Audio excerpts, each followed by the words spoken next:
बात है साल 1919। हमारे देश में कई तरह के कानून ब्रिटिश सरकार द्वारा लागू किए गए थे और इन कानूनों का विरोध हमारे देश के हर हिस्से में किया जा रहा था। 6 फरवरी साल 1919 ब्रिटिश सरकार ने इंपीरियल लेजिस्लेटिव काउंसिल में एक रॉलेट नाम का बिल पेश किया। इस बिल को इंपीरियल लेजिस्लेटिव काउंसिल ने 21 मार्च 1919 को दिल्ली में पास कर दिया था, जिसके बाद ये बिल एक अधिनियम बन गया। रॉलेट एक्ट को लॉर्ड चैम्सफोर्ड के समय लागू किया गया था। रॉलेट एक्ट को अराजक और क्रांतिकारी अपराध अधिनियम 1919 और इंग्लिश में इसे the anarchical and revolutionary crime act 1919 बोला गया था। इस अधिनियम के अनुसार भारत की ब्रिटिश सरकार किसी भी व्यक्ति को देशद्रोह के शक के आधार पर गिरफ्तार कर सकती थी और उस व्यक्ति को बिना किसी ज्यूरी के सामने पेश किए जेल में डाल सकती थी। इसके अलावा पुलिस 2 साल तक बिना किसी भी जांच के किसी भी व्यक्ति को हिरासत में रख सकती थी। इस अधिनियम ने भारत में हो रही राजनीतिक गतिविधियों को दबाने के लिए ब्रिटिश सरकार को एक ताकत दे दी थी। इस अधिनियम की मदद से भारत की ब्रिटिश सरकार भारतीय क्रांतिकारियों पर काबू पाना चाहती थी और हमारे देश की आजादी के लिए चल रहे आंदोलनों को पूरी तरह से खत्म करना चाहती थी। इस अधिनियम का महात्मा गांधी सहित कई नेताओं ने विरोध किया। गांधी जी ने इस अधिनियम के विरुद्ध सत्याग्रह आंदोलन पूरे देश में शुरू किया। 24 फरवरी सन 1919 सत्याग्रह आंदोलन काफी सफलता के साथ पूरे देश में ब्रिटिश हुकूमत के खिलाफ चल रहा था और इस आंदोलन में हर भारतीय ने बढ़ चढ़कर भाग लिया। भारत के अमृतसर शहर में 6 अप्रैल 1919 में इस आंदोलन के तहत एक हड़ताल की गई थी और रॉलेट एक्ट का विरोध किया गया था।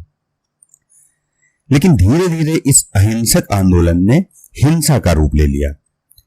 9 अप्रैल 1919 सरकार ने पंजाब से ताल्लुक रखने वाले 2 नेताओं को गिरफ्तार कर लिया।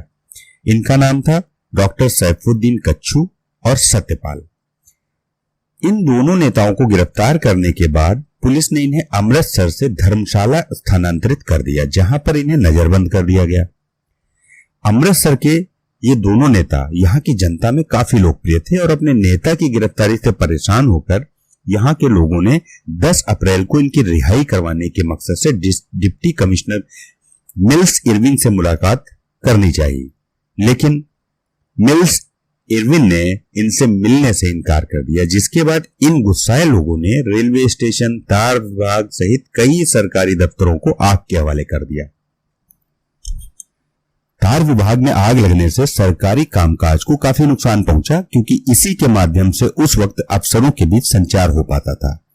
इस हिंसा के कारण 3 अंग्रेजों की हत्या भी की गई। इन हत्याओं से सरकार काफी खफा थी।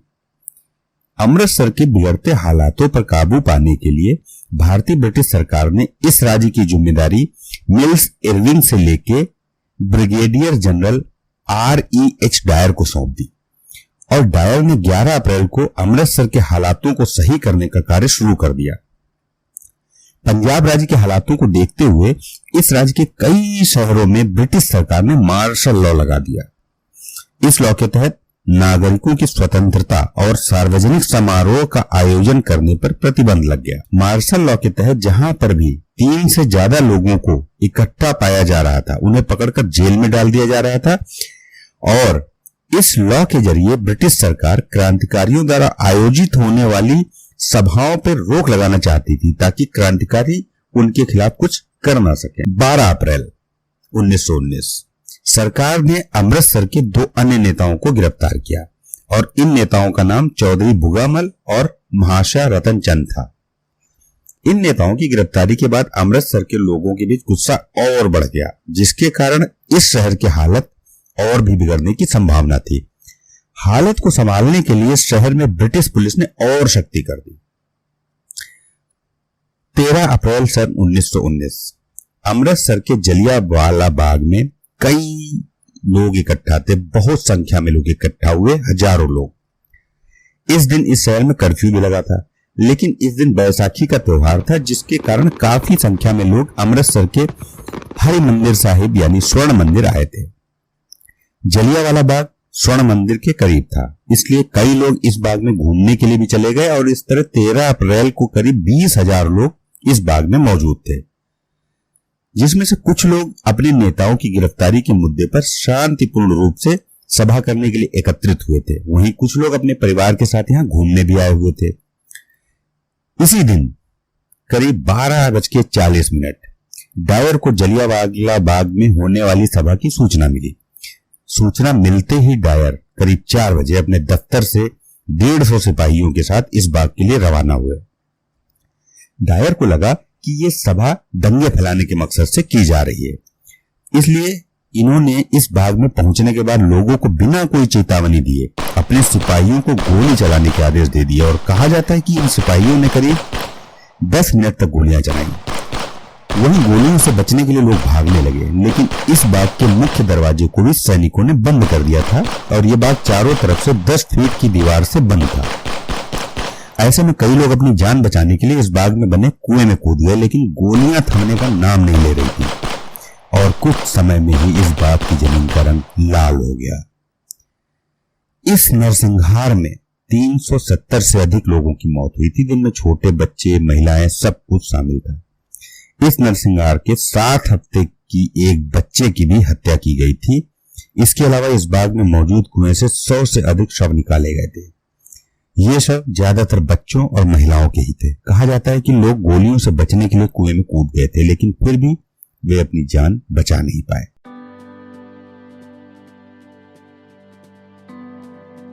वहीं कांग्रेस पार्टी के मुताबिक इस हादसे में करीब 1000 लोगों की हत्या हुई थी और 1500 से ज्यादा लोग घायल हुए थे, लेकिन ब्रिटिश सरकार ने केवल 370 के करीब लोगों के मौत होने की पुष्टि की ताकि उनके देश की छवि पर विश्व भर में असर न आए। जलियांवाला बाग हत्याकांड होने का मुख्य कारण अंग्रेजी सरकार द्वारा कर्फ्यू लगाने के बावजूद एक साथ एक जगह पर 20,000 लोगों का इकट्ठा होना था। भारतीय एक साथ इसलिए इकट्ठा हुए थे क्योंकि उस दिन बैसाखी का त्योहार था और लोग बैसाखी का त्योहार मनाने के लिए स्वर्ण मंदिर गए थे और उसके पास में ही जलियांवाला बाग था, जहां पर लोग भ्रमण करने गए। वहां एक शांतिपूर्ण सभा का आयोजन हो रहा था, किंतु अंग्रेजी सरकार को यह लगा कि वहां सरकार के खिलाफ साजिश की जा रही है, जिसकी वजह से यह हत्याकांड हुआ। इस नरसंहार की निंदा भारत के हर नेता ने की और इस घटना के बाद हमारे देश को आजाद करवाने की कवायद और तेज हो गई, लेकिन ब्रिटिश सरकार के कुछ अधिकारियों ने डायर के द्वारा किए गए नरसंहार को सही करार दिया। जलियांवाला बाग हत्याकांड की जानकारी जब रविन्द्रनाथ टैगोर की मिली तो उन्होंने इस घटना पर दुख प्रकट करते हुए अपनी नाइटहुड की उपाधि वापस करने का फैसला लिया। टैगोर ने लॉर्ड चैम्सफोर्ड, जो उस समय भारत के वायसराय थे, उनको पत्र लिखते हुए इस उपाधि को वापस करने की बात कही। टैगोर की यह उपाधि यू के द्वारा साल 1915 में इन्हें दी गई थी। जलियांवाला बाग को लेकर साल 1919 में एक कमेटी का भी गठन किया गया और इस कमेटी का अध्यक्ष लॉर्ड विलियम हंटर को बनाया गया था। हंटर कमेटी की स्थापना जलियांवाला बाग सहित देश में हुई कई अन्य घटनाओं की जांच करने के लिए बनाई गई थी। इस कमेटी में विलियम हंटर के अलावा 7 लोग और थे, जिनमें कुछ भारतीय थे। इस कमेटी ने जलियांवाला बाग हत्याकांड के हर पहलू की जांच की और पता लगाने की कोशिश की कि डायर ने जलियांवाला बाग में उस वक्त जो भी किया था वो सही था या गलत। 19 नवंबर 1919 इस कमेटी ने डायर को अपने सामने पेश होने को कहा। इस कमेटी के सामने अपना पक्ष रखते हुए डायर ने जो बयान दिया उसके मुताबिक डायर को सुबह 12:40 पर जलियांवाला बाग में होने वाली एक बैठक के बारे में पता चला था, लेकिन उस समय उन्होंने इस बैठक को रोकने के लिए कोई कदम नहीं उठाया। डायर के मुताबिक 4 बजे के आसपास वो अपने सिपाहियों के साथ बाग जाने के लिए रवाना हुए और उनके दिमाग में ये बात साफ थी कि अगर वहां किसी भी प्रकार की बैठक हो रही होगी तो वहां पर वो फायरिंग जरूर शुरू करेंगे। कमेटी के सामने डायर ने यह बात मानी कि अगर वो चाहते तो लोगों पर गोली चलाए बिना उन्हें तितर-बितर कर सकते थे, लेकिन उन्होंने ऐसा नहीं किया क्योंकि उनको लगा कि अगर वो ऐसा कुछ करते हैं तो कुछ समय बाद वहां लोग और इकट्ठा हो जाते और डायर पर हंसते। 8 मार्च 1920 को इस कमेटी ने अपनी रिपोर्ट को सार्वजनिक किया और हंटर कमेटी की रिपोर्ट में डायर के कदम को एकदम गलत बताया गया। रिपोर्ट में कहा गया कि लोगों पर काफी देर तक फायरिंग करना एकदम गलत था। डायर ने अपनी सीमाओं को पार करते हुए निर्णय लिया था। इस रिपोर्ट में यह भी कहा गया कि पंजाब में ब्रिटिश शासन को खत्म करने की कोई साजिश नहीं की जा रही थी। इस रिपोर्ट के आने के बाद 23 मार्च 1920 को डायर को दोषी पाते हुए उन्हें सेवानिवृत्त कर दिया गया। डायर के सेवानिवृत्त होने के बाद लंदन में अपना जीवन वो बिताने लगे, लेकिन 13 मार्च 1940 का दिन उनकी जिंदगी का आखिरी दिन साबित हुआ। उनके द्वारा किए गए हत्याकांड का बदला लेते हुए ऊधम सिंह ने कैक्सटन हॉल में उनको गोली मार दी। ऊधम सिंह एक भारतीय स्वतंत्र कार्यकर्ता थे और कहा जाता है कि 13 अप्रैल के दिन वो उस बाग में मौजूद थे जहां पर डायर ने गोलियां चलाई थी और एक गोली सिंह को भी लगी जिससे वो घायल हो गए थे। जलियांवाला बाग की घटना को सिंह ने अपनी आंखों से देखा था और इस घटना के बाद से सिंह ने डायर से बदला लेने की अपनी रणनीति बना ली थी और साल 1940 में उन्होंने अपनी रणनीति को कामयाब किया। ऊधम सिंह के इस कदम की तारीफ कई विदेशी अखबारों ने की और हमारे देश के अखबार अमृत बाजार पत्रिका ने कहा था कि हमारे देश के आम लोग और क्रांतिकारी ऊधम सिंह की कार्रवाई से गौरवान्वित हैं। हालांकि इस हत्या के लिए ऊधम सिंह को लंदन में 1940 में फांसी दी गई थी। वहीं कोर्ट के सामने अपना पक्ष रखते हुए ऊधम सिंह ने कहा था कि डायर को उन्होंने इसलिए मारा क्योंकि वो इसी के लायक थे।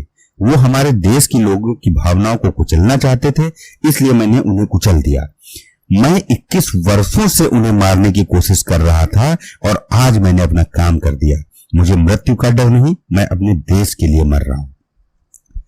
ऊधम सिंह के इस बलिदान का हमारे देश के हर नागरिक ने सम्मान किया और जवाहरलाल नेहरू जी ने साल 1952 में सिंह को एक शहीद का दर्जा दिया। तो दोस्तों, ये थी कहानी जलियांवाला बाग हत्याकांड। चैनल से जुड़े रहें, अगली कहानी जल्द आएगी। धन्यवाद।